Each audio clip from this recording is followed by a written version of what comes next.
is here 1 by 2.5 plus 1 by 5.8 plus 1 by 8.11.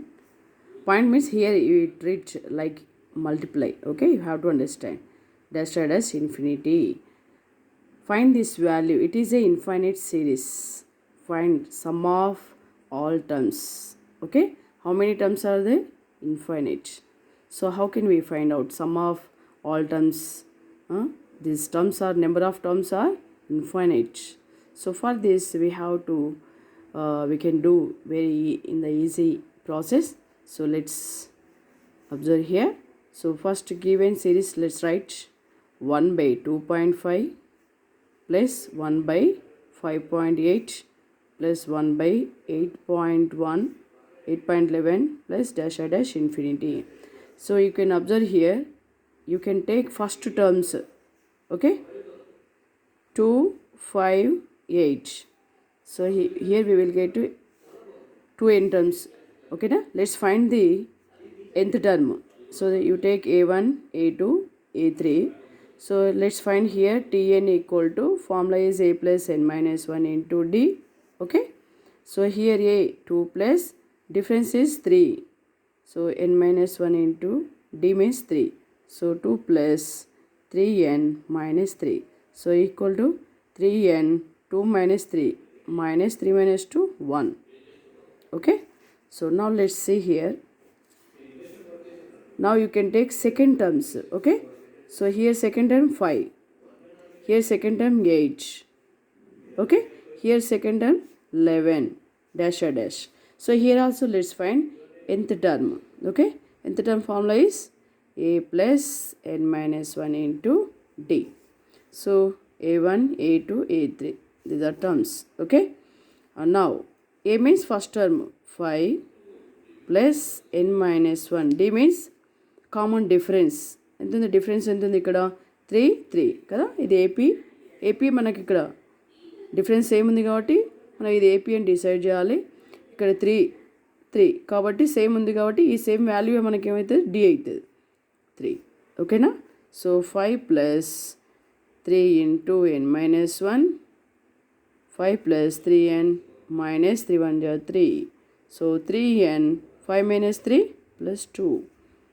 Okay, now 1 by first we are writing nth term. Okay, in the infinite series. ఈ infinite సిరీస్లో మనం ఇప్పుడు nth term రాసేస్తున్నాం. ఓకేనా? 1 by 2.5 ఇక్కడ same ఇది రాసేసి లాస్ట్లో nth టర్మ్ రాసేస్తున్నాం. ఓకేనా? సేమ్ ఇక్కడ దాకా నేను సేమ్ రాసేస్తున్నా, దాని తర్వాత nth టర్మ్ రాద్దాం. Okay, 1 by 2.5 plus 1 by 5.8 plus 1 by 8.8 into 11 into అనమాట. పాయింట్ అంటే పాయింట్ కాదు, ఇంటూ. ఓకేనా? 1 by ఇక్కడ 3n minus 1 ఇంటూ ఇక్కడ 3n plus 2. ఓకే, మనకి ఎంత టర్మ్ వచ్చేసింది కదా, రైట్. సో ఇప్పుడు ఏం చేయాలంటే ఈ డిఫరెన్స్ ఎంత అండి? 5 minus 2 3, that's all, simple. 3 by 3 ఇద్దాం, అంటే మల్టిప్లై అండ్ డివైడ్ బై 3. ఓకేనా? 3తోన గురించి భాగించాలి. 1 by 2.5 plus 1 by 5.8 plus dash dash ఎంత term 1 by 3n minus 1 into 1 into 3n plus 2. Next solution ఇక్కడ చూద్దాం. అయిపోయింది. నెక్స్ట్ ఇక్కడే మనం ఏం చేస్తున్నాం అంటే ఈ 3ని లోపలికి ఇంటూ చేసేస్తున్నాం. అంటే ఇక్కడ ఏమవుతుంది? ప్రతి టర్మ్ పైన ఏమవుతుంది? 3 అవుతుంది కదా, అది రాసేద్దాం. ఇక్కడ 1 by 3 మనకి మిగిలిపోతుంది అవుట్ సైడ్. 1 by 3 ఇంటూ లోపల 3 by 2 into 5 plus 3 by 5 into 8 dash dash so on plus 3 by last term 3n minus 1 into 3n plus 2. Okay, ఇప్పుడు చూడండి 1 by 3 ఇంటూ. ఓకే, ఇప్పుడు మీరు అబ్జర్వ్ చేస్తే ఇక్కడ నేను దీన్ని ఎలా రాస్తున్నా చూడండి. 1 by 2 మైనస్, చూడండి 1 by 2 మైనస్ 1 by 5 రాస్తున్నా. చూడండి, సింప్లిఫై చేస్తే మనకి 5 minus 2 3 వస్తుంది కదా. అంటే ఈ 3 by 2.5ని ఇక్కడ చూడండి 3/2.5 అంటే దీని ఏం రాయొచ్చు అంటే 1/2. మీరు స్మాల్ తీసుకోవాలి, ఇక్కడ స్మాల్ నెంబర్ తీసుకోండి, -1/5 డిఫరెన్స్ చూడండి. మీరు చెక్ చేస్తే మనకి ఈ ఫ్రాక్షన్ వచ్చేస్తుంది. అంటే ఈ ఫ్రాక్షన్ బదులు ఇప్పుడు మనం ఏం రాయొచ్చు అంటే 1/2 -1/5 అంటే కింద ఇక్కడ స్మాల్ నెంబర్ది ఫస్ట్ రాసుకోండి పెద్దదానికి. ఓకేనా? ఇక్కడ మళ్ళీ 3/3నే ఎందుకు తీసుకోవాలని డౌట్ వస్తే ఒకటే గుర్తుపెట్టుకోండి, ఈ 5 - 2 ఎంత 3, అందుకని 3/3 తీసుకోవాలి. ఒకవేళ ఇంకా ఏదైనా 4 వచ్చింది అనుకో 4/4 తీసుకోవాలి. ఓకేనా? ఇక్కడ డిఫరెన్స్ ఎంత ఉంటే దాంతో మల్టిప్లై అండ్ డివిజన్ చేయాలి. ఓకే, చూడండి ఇక్కడ నెక్స్ట్ స్టెప్, ఇంకొక స్టెప్ రాద్దాం. ఇక్కడ ఇప్పుడు చెప్పండి, ఇక్కడ 1/5. ఓకే, ఫస్ట్ స్మాల్ రాయాలి కదా, 1/5 మైనస్ అంటే 5 స్మాల్, టోటల్గా ఈ ఫ్రాక్షనే పెద్దది, ఎందుకంటే కింద స్మాల్ ఉన్న ఫ్రాక్షన్ వాల్యూవే మనకు గ్రేటెస్ట్ వాల్యూ అవుతుంది. 1/8 ప్లస్ డాష్ డాష్, లాస్ట్ ఇది ఎంత టర్మ్ రాద్దాం, 1/3n - 1 -1/3n + 2. ఓకేనా? ఇప్పుడు చూడండి అన్నీ క్యాన్సిల్ అయిపోతాయి. ఇక్కడ -1/5 + 1/5, ఇక్కడ దీని ముందర 1/8 ఉంటుంది, అది కూడా క్యాన్సిల్ అయిపోతుంది, ఇది కూడా క్యాన్సిల్ అయిపోతుంది. లాస్ట్కి మనకి ఏం లెఫ్ట్ అవుతుంది అంటే 1/3 ఇంటూ దీనిలో ఫస్ట్ది ఇక్కడ లాస్ట్ది, ఈ రెండు మిగిలిపోతాయి. 1/2 -1/3n + 2.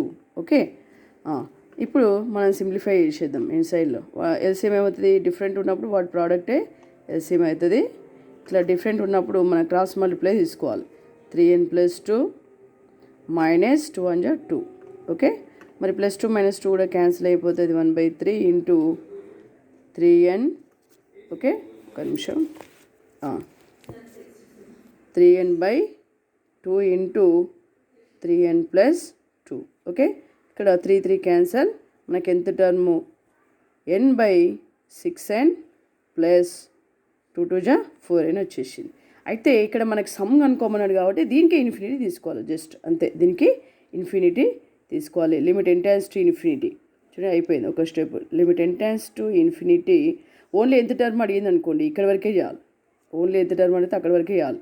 సో n/6n + 4 = మరి ఇక్కడ మనకి లిమిట్ n → ∞, కింద ఎన్ని కామన్ తీయండి, 6 + 1/ ఇక్కడ 4/n. ఓకేనా? అర్థమవుతుందా? ఇక్కడ ఏంటంటే క్యాన్సల్. ఇప్పుడు లిమిట్ అప్లై చేయండి. లిమిట్ అప్లై చేస్తే ఏమవుతుంది, 1/6 + 4/∞ అవుతుంది. అంటే 1/6 ప్లస్ సంథింగ్ బై ఇన్ఫినిటీ ఏమవుతుంది, 0. అంటే ఆన్సర్ ఏమవుతుందండి టోటల్గా 1/6. ఓకేనా? అర్థమవుతుంది కదా? చూడండి ఈ స్టెప్ చూడండి మళ్ళీ ఒకసారి, ఇంపార్టెంట్.